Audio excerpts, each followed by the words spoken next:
Hi hello ಎಲ್ರಿಗೂ ಕೂಡ ನಮಸ್ಕಾರ. ಇವತ್ತು ವೀಕ್ಷಕರೇ, ಅಮ್ಮಂದಿರ ಸ್ಕಿನ್ ತುಂಬಾ ಡಲ್ ಆಗ್ತಾ ಇದೆ. ಹಾಗೆ ಪಿಗ್ಮಿಟೇಷನ್ ಹಾಗೆ ಗುಳ್ಳೆಗಳ ಸಮಸ್ಯೆ ಜೊತೆಗೆ ನಮ್ಮ ಸ್ಕಿನ್ ಮೇಲೆ ಡಾರ್ಕ್ ಸ್ಪಾಟ್ಸ್ ಇದ್ದರೆ ಇದನ್ನು ರೆಡಿ ಮಾಡಿ ಹಚ್ಚಿದರೆ ಸಾಕು, ನಿಮ್ಮ ಮುಖದ ಹೊಳಪು ನೀವೇ ಆಶ್ಚರ್ಯಪಡ್ಬೋದು.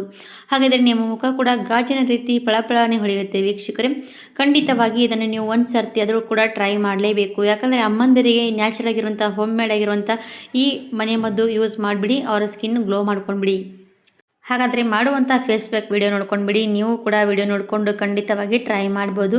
ಫಸ್ಟಿಗೆ ಒಂದು ಸಣ್ಣದಾಗಿರುವಂಥದ್ದು ಬೌಲ್ ತೊಗೋಬೇಕು. ಅಂದರೆ ಬಟ್ಲು ತೊಗೊಂಡಿದ್ದೀನಿ.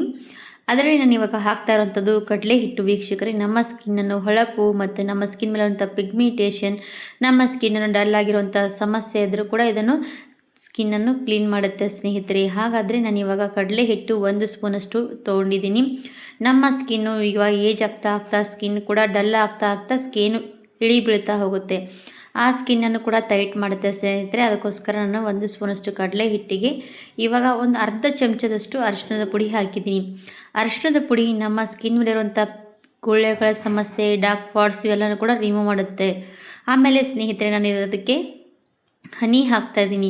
ಇವಾಗ ಏಜ್ ಆದಮೇಲೆ ಅನ್ವಾಂಟೆಡ್ ಹೇರ್ ರಿಮೂವ್ ಮಾಡೋದಕ್ಕೆ ಅವ್ರಿಗೆ ಕಷ್ಟ ಆಗುತ್ತೆ ಸ್ನೇಹಿತರೆ. ಹಾಗಾಗಿ ನಾವು ಇವಾಗ ಹನಿ ಇದರಲ್ಲಿ ಹಾಕ್ತೀವಲ್ವ, ಇದು ಎಲ್ಲ ಕೂಡ ಪ್ಯಾಕ್ ನಾವು ರೆಡಿ ಮಾಡಿ ನಮ್ಮ ಸ್ಕಿನ್ ಮೇಲೆ ಹಚ್ಕೊಂಡ್ರೆ ಎಷ್ಟು ಯೂಸ್ಫುಲ್ ಅಂದರೆ ಸ್ನೇಹಿತರೆ, ಅನ್ವಾಂಟೆಡ್ ಹೇರ್ ಕೂಡ ರಿಮೂವ್ ಆಗುತ್ತೆ. ಸಣ್ಣದಾಗಿ ನಮ್ಮ ಮುಖದ ಮೇಲೆ ಅನ್ವಾಂಟೆಡ್ ಹೇರ್ ಇರುತ್ತಲ್ವ, ಅದು ಪೂರ್ತಿಯಾಗಿ ರಿಮೂವ್ ಮಾಡುತ್ತೆ. ಆಮೇಲೆ ಅದಕ್ಕೆ ಕೊಬ್ಬರಿ ಎಣ್ಣೆ ಹಾಕ್ತಾಯಿದ್ದೀನಿ. ಕೊಬ್ಬರಿ ಎಣ್ಣೆ ಯಾಕಂದರೆ ಸ್ಕಿನ್ ಮೇಲೆ ಡಲ್ನೆಸ್ ಇರುತ್ತೆ, ಹಾಗೆ ಜಾಸ್ತಿ ಸ್ಕಿನ್ ಕೂಡ ಡ್ರೈ ಆಗ್ತಾ ಇರುತ್ತೆ, ಪಿಗ್ಮಿಟೇಷನ್ ಆಗ್ತಾಯಿದೆ ಅಂದರೆ ಇದನ್ನು ನೀವು ಸ್ವಲ್ಪ ಇದರಲ್ಲಿ ಕೊಬ್ಬರಿ ಎಣ್ಣೆ ಡ್ರಾಪ್ ಹಾಕಿದ್ರೆ ಸಾಕು, ಒಳ್ಳೆ ರೀತಿಯಾಗಿ ವರ್ಕ್ ಮಾಡುತ್ತೆ ಸ್ನೇಹಿತರೆ. ನಮ್ಮ ಸ್ಕಿನ್ನಿಗೆ ಒಂದು ದುಬಾರಿ ಕ್ರೀಮ್ ತಂದು ಕೂಡ ಹಚ್ಚಿದ್ರೂ ಇಷ್ಟು ಚೆನ್ನಾಗಿ ರಿಸಲ್ಟ್ ಸಿಗೋಲ್ಲ. ಇದನ್ನು ಯೂಸ್ ಮಾಡಿ ನೋಡಿದ್ರೆ ನಿಮಗೆ ಎಷ್ಟು ಚೆನ್ನಾಗಿ ಒಳ್ಳೆ ರಿಸಲ್ಟ್ ಸಿಗುತ್ತಂತ ನೋಡಿ ನೀವು ಕೂಡ. ಇವಾಗ ನಾನು ಇದಕ್ಕೆ ಹಾಕಿರೋಂಥದ್ದು ಗೊತ್ತಾಗಿರ್ಬೋದು, ಕಡಲೆ ಹಿಟ್ಟು, ಅರಿಶಿಣದ ಪುಡಿ, ಜೇನುತುಪ್ಪ ಹಾಗೆ ಕೊಬ್ಬರಿ ಎಣ್ಣೆ ಇವೆಲ್ಲ ಕೂಡ ಒಂದು ಸರ್ತಿ ಮಿಕ್ಸ್ ಮಾಡ್ಕೊಂಡು ತಗೋಬೇಕಾಗುತ್ತೆ. ಇವೆಲ್ಲ ಸ್ನೇಹಿತರೆ ಮನೆ ಮದ್ದು ಥರ ಯೂಸ್ ಮಾಡ್ತೀವಲ್ವ, ನಮ್ಮ ಸ್ಕಿನ್ನನ್ನು ಬ್ರೈಟ್ ಆ್ಯಂಡ್ ವೈಟ್ ಮಾಡುತ್ತೆ. ಹಾಗೆ ನಮ್ಮ ಸ್ಕಿನ್ನಿಗೆ ಹೊಳಪು ಕೂಡ ಜಾಸ್ತಿ ಕೊಡುತ್ತೆ. ಹಾಗೆ ನ್ಯಾಚುರಲ್ ಆಗಿರುವಂಥದ್ದು, ಯಾವುದೇ ಸೈಡ್ ಎಫೆಕ್ಟ್ ಕೂಡ ಆಗಲ್ಲ. ಈ ಥರವಾಗಿ ಟ್ರೈ ಮಾಡ್ಬೋದು ನಾವು. ಹಾಗಾಗಿ ಇವಾಗ ಅಮ್ಮಂದರಿಗೆ ಏಜ್ ಆಗ್ತಾ ಆಗ್ತಾ ಕೆಮಿಕಲ್ ಪ್ರಾಡಕ್ಟ್ ಯೂಸ್ ಮಾಡೋದ್ರಿಂದ ಅವರ ಸ್ಕಿನ್ ಹಾಳಾಗುತ್ತೆ ಸ್ನೇಹಿತರೆ. ಅದಕ್ಕೋಸ್ಕರನೇ ಈ ಥರ ಇರುವಂಥ ನ್ಯಾಚುರಲ್ ಆಗಿರುವಂಥದ್ದು ಮನೆ ಮದ್ದು ಥರ ಯೂಸ್ ಮಾಡುವಂಥ ಹೋಮ್ ಮೇಡ್ ಟಿಪ್ಸ್ ಟ್ರೈ ಮಾಡಿ. ಇವಾಗ ನಾನು ಅದಕ್ಕೆ ಹಸಿ ಹಾಲನ್ನು ಸೇರಿಸ್ತಾ ಇದ್ದೀನಿ. ಹಸಿ ಹಾಲು ನಮ್ಮ ಮುಖದ ಕ್ಲೀನ್ ಮಾಡುತ್ತೆ ಸ್ನೇಹಿತರೆ, ಕ್ಲೀನ್ಸಿಂಗ್ ಆಗಕ್ಕೆ ಕೂಡ ಕೆಲಸ ಮಾಡುತ್ತೆ. ಹಾಗಾಗಿ ಇದನ್ನು ನೀವು ಹಸಿ ಹಾಲು ಇದರಲ್ಲಿ ಸ್ವಲ್ಪನೇ ಹಾಕ್ಕೊಳ್ಳಿ. 1-2 ಸ್ಪೂನಷ್ಟು ಹಸಿ ಹಾಲು ಹಾಕಿ ಪರ್ಫೆಕ್ಟಾಗಿ ಇದು ಮಿಶ್ರಣ ಮಿಕ್ಸ್ ಮಾಡ್ಕೊಂಡು ತಗೋಬೇಕು. ಏಜ್ ಆದಮೇಲೆ ಅನ್ವಾಂಟೆಡ್ ಹೇರ್ ರಿಮೂವ್ ಮಾಡೋದಕ್ಕೆ ತುಂಬಾ ಕಷ್ಟ ಆಗುತ್ತೆ ಸ್ನೇಹಿತರೆ. ಅವರಿಗೂ ಕೂಡ ಆಗಲಿ, ಯಾವುದು ಏನೆಲ್ಲ ಯೂಸ್ ಮಾಡಿದ್ರೂ ಕೂಡ ನನಗೆ ಇದು ಥರ ರಿಸಲ್ಟ್ ಚೆನ್ನಾಗಿ ಸಿಗ್ತಾನೆ ಇಲ್ಲ ಅಂದರೆ ಇದನ್ನು ನೀವು ಟ್ರೈ ಮಾಡಿ ನಿಮ್ಮ ರಿಸಲ್ಟ್ ನೋಡಿಬಿಡಿ, ನೀವು ಕೂಡ ಆಶ್ಚರ್ಯ ಪಡ್ಬೋದು. ಯಾಕಂದರೆ ಇಷ್ಟು ಚೆನ್ನಾಗಿ ರಿಸಲ್ಟ್ ಸಿಗುತ್ತೆ ಅಂದರೆ ನೀವು ಕೂಡ ನೋಡಿದ ಮೇಲೆ ಟ್ರೈ ಮಾಡ್ತೀರಂತ ನಾನು ಕೂಡ ಅಂದ್ಕೊಳ್ತೀನಿ. ಇವಾಗ ನೋಡಿ, ಇದು ಪೂರ್ತಿಯಾಗಿ ಒಂಥರ ಕ್ರೀಮ್ ಫಾರ್ಮಲ್ಲಿ ಬರಬೇಕು, ಅಷ್ಟು ಚೆನ್ನಾಗಿ ಮಿಕ್ಸ್ ಮಾಡಿದ್ದೀನಿ. ಇವಾಗ ಇದು ಮಿಕ್ಸ್ ಮಾಡಿದಾಯಿತು ವೀಕ್ಷಕರೇ. ಮಿಕ್ಸ್ ಮಾಡಿದಾದಮೇಲೆ ಇದನ್ನು ನಾವು ಯಾವ ರೀತಿಯಾಗಿ ಯೂಸ್ ಮಾಡಬೇಕಂತ ಕೂಡ ನಿಮಗೆ ಹೇಳಿಕೊಡ್ತೀನಿ.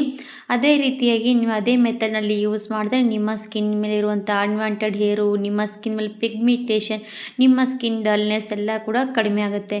ಇವಾಗ ನೋಡಿ, ನಾನು ಕೈ ಮೇಲೆ ಅಪ್ಲೈ ಮಾಡ್ತಾಯಿದ್ದೀನಿ. ನಿಮಗೆ ಸ್ವಲ್ಪ ಅಪ್ಲೈ ಮಾಡಿ ತೋರಿಸ್ತಾ ಇದ್ದೀನಿ, ನಿಮಗೆ ರಿಸಲ್ಟ್ ನೋಡಿ ನೀವು ಕೂಡ ಅಂತ.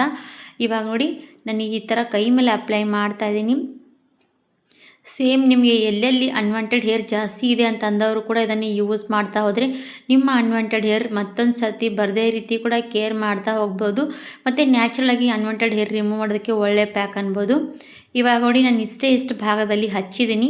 ಯಾಕಂದರೆ ನಿಮಗೆ ರಿಸಲ್ಟ್ ತೋರಿಸ್ಬೇಕಲ್ವ, ಹಾಗಾಗಿ ಇಷ್ಟು ಭಾಗದಲ್ಲಿ ಹಚ್ಕೊಂಡು ಒಂದು 5-10 ನಿಮಿಷ ಬಿಟ್ಟ ಮೇಲೆ ಪೂರ್ತಿಯಾಗಿದ್ದು ಸ್ವಲ್ಪ ಡ್ರೈ ಆಗಿರಬೇಕು. ಜಾಸ್ತಿ ಕೂಡ ಡ್ರೈ ಆಗಬಾರ್ದು, ಸ್ವಲ್ಪ ಡ್ರೈ ಆಗ್ತಾ ಹೋದರೆ ನಾವು ಇದನ್ನು ಕಾಟನ್ನಿಂದ ಈ ಥರ ಅಪೋಸಿಟ್ ಸೈಡಲ್ಲಿ ಇದನ್ನು ರಿಮೂವ್ ಮಾಡಬೇಕು. ಇವಾಗ ನೋಡಿ, ನಾನು ರಿಮೂವ್ ಮಾಡ್ತಾ ಇದ್ದೀನಿ ಕಾಟನ್ನಲ್ಲಿ. ನೋಡ್ತಾ ಇರ್ಬೋದು ಎಷ್ಟು ಚೆನ್ನಾಗಿ ಕ್ಲೀನ್ ಆಗಿರುವಂಥದ್ದು ನೋಡಿ. ನಿಮ್ಮ ಮುಖದ ಮೇಲೆ ಪಿಗ್ಮಿಟೇಷನ್, ಮುಖದ ಮೇಲೆ ಡಲ್ನೆಸ್, ನಿಮ್ಮ ಮುಖ ಜಾಸ್ತಿ ಏಜ್ ಆದಮೇಲೆ ಎಳಿ ಬಿದ್ದಿರೋಂಥ ಸಮಸ್ಯೆ ಇದ್ದರೆ ಈ ಥರ ನೀವು ಇದನ್ನು ಹಚ್ಚಿ ರಿಮೂವ್ ಮಾಡಿದ್ರೆ ಸಾಕು, ನಿಮ್ಮ ಸ್ಕಿನ್ ಕೂಡ ಟೈಟ್ ಆಗುತ್ತೆ ಸ್ನೇಹಿತರೆ, ಬ್ರೈಟ್ ಆಗುತ್ತೆ. ಹಾಗಾಗಿ ಟ್ರೈ ಮಾಡಿ ನೋಡಿ ಒಂದು ಸರ್ತಿ. ನೋಡಿ, ಸಣ್ಣದಾಗಿರುವಂಥ ಅನ್ವಾಂಟೆಡ್ ಹೇರ್ ಕೂಡ ರಿಮೂವ್ ಆಗಿರೋ ಸ್ನೇಹಿತರೆ ನಿಮಗೆ ತೋರಿಸ್ತೀನಿ ನೋಡಿ. ಇವಾಗ ನೋಡಿ, ತುಂಬಾ ಸಣ್ಣದಾಗಿ ಅನ್ವಾಂಟೆಡ್ ಹೇರ್ ಇರುವಂಥದ್ದು ಕೂಡ ಬೇಗನೆ ರಿಮೂವ್ ಆಗುತ್ತೆ. ಈ ಥರ ನೀವು ಫೇಸ್ ಪ್ಯಾಕಾಗಿ ಯೂಸ್ ಮಾಡಿ ಈ ಥರ ಅನ್ವಾಂಟೆಡ್ ಹೇರ್ ಇರೋದಕ್ಕೂ ಕೂಡ ರಿಮೂವ್ ಮಾಡೋದಕ್ಕೆ ಯೂಸ್ ಮಾಡಿ ನೋಡಿ. ನಿಮಗೂ ಕೂಡ ವಿಡಿಯೋ ಇಷ್ಟ ಆದರೆ ಲೈಕ್ ಮಾಡಿ, ಸಬ್ಸ್ಕ್ರೈಬ್ ಮಾಡಿ, ಶೇರ್ ಮಾಡಿ ಅಂತ ಕೂಡ ಕೇಳ್ಕೊಳ್ತೀನಿ ಸ್ನೇಹಿತರೆ. ಇವಾಗ ನೋಡಿ ಕಾಟನಿಂದ ಪೂರ್ತಿಗೆ ಈ ಥರ ರಬ್ ಮಾಡಿ ಒರೆಸ್ತಾ ಹೋದರೆ ಪೂರ್ತಿ ಎಲ್ಲೆಲ್ಲಿ ಉಳಿದಿರುವಂಥ ಕೂದಲು ಕೂಡ ಈಸಿಯಾಗಿ ಹೊಂಟೋಗುತ್ತೆ. ಇವಾಗ ಇದು ಎಲ್ಲ ಕೂಡ ನಾನು ರಿಮೂವ್ ಮಾಡಿದ್ದೀನಿ. ಇವಾಗ ನೀರಲ್ಲಿ ವಾಶ್ ಮಾಡ್ಕೊಂಡು ಬರ್ತೀನಿ. ನೀರಲ್ಲಿ ವಾಶ್ ಮಾಡ್ಕೊಂಡ್ಮೇಲೆ ನೋಡಿ ಎಷ್ಟು ಚೆನ್ನಾಗಿ ರಿಸಲ್ಟ್ ಬಂತಂತ ಕಾಣಿಸ್ತಾ ಇರ್ಬೋದು. ಎಷ್ಟು ಚೆನ್ನಾಗಿ ಗ್ಲೋ ಆಗಿರೋವಂಥದ್ದು ಸ್ಕಿನ್ ಕೂಡ ನೋಡಿ. ನಾನು ಎಷ್ಟು ಭಾಗದಲ್ಲಿ ಹಚ್ಚಿದ್ದೀನಿ ಅಷ್ಟೇ ಭಾಗ ನೋಡ್ಕೋಬೋದು ಎಷ್ಟು ಚೆನ್ನಾಗಿ ಗ್ಲೋ ಆಗಿರೋವಂಥದ್ದು ನೋಡಿ, ಎಷ್ಟು ಕ್ಲೀನ್ ಆಗಿರೋವಂಥದ್ದು ನೋಡಿ. ಇದೇ ರೀತಿ ರಿಸಲ್ಟ್ ಸಿಗುತ್ತೆ ಸ್ನೇಹಿತರೆ ಸ್ಕಿನ್ನಿಗೂ ಕೂಡ. ಖಂಡಿತವಾಗಿ ನೀವು ಒಂದು ಸರ್ತಿ ಟ್ರೈ ಮಾಡಿ. ವಿಡಿಯೋ ಖಂಡಿತವಾಗಿ ಸ್ಕಿಪ್ ಮಾಡದೆ ನೋಡ್ಕೊಂಡವರು ಟ್ರೈ ಮಾಡೋದಕ್ಕೂ ತುಂಬಾ ಈಸಿ ಆಗುತ್ತೆ. ಹಾಗಾಗಿ ನೋಡಿಕೊಂಡು ಟ್ರೈ ಮಾಡಿ. ಹಾಗೆ ನಮ್ಮ ವಿಡಿಯೋ ಇಷ್ಟ ಆದರೆ ಪ್ಲೀಸ್ ಹೇಳಿದ್ದೀನಲ್ವ ಸ್ನೇಹಿತರೆ, ಲೈಕ್ ಆ್ಯಂಡ್ ಸಬ್ಸ್ಕ್ರೈಬ್ ಮಾಡೋದೇ ಹೋಗಬೇಡಿ. ಹಾಗೆ ಮುಂದೆ ಬರೋ ಹೊಸ ವಿಡಿಯೋ ನಿಮಗಾಗಿ ತರ್ತಾ ಹೋಗ್ತೀನಿ. ನೀವು ಕೂಡ ನೋಡಿ ಸಪೋರ್ಟ್ ಮಾಡ್ತಾ ಹೋಗ್ಬೋದು. ಹಾಗಿದ್ರೆ ಇವತ್ತಿನ ವಿಡಿಯೋ ಇಲ್ಲಿಗೆ ಮುಗಿಸ್ತೀನಿ. ಧನ್ಯವಾದ ಎಲ್ರಿಗೂ ಕೂಡ. Thank you for watching.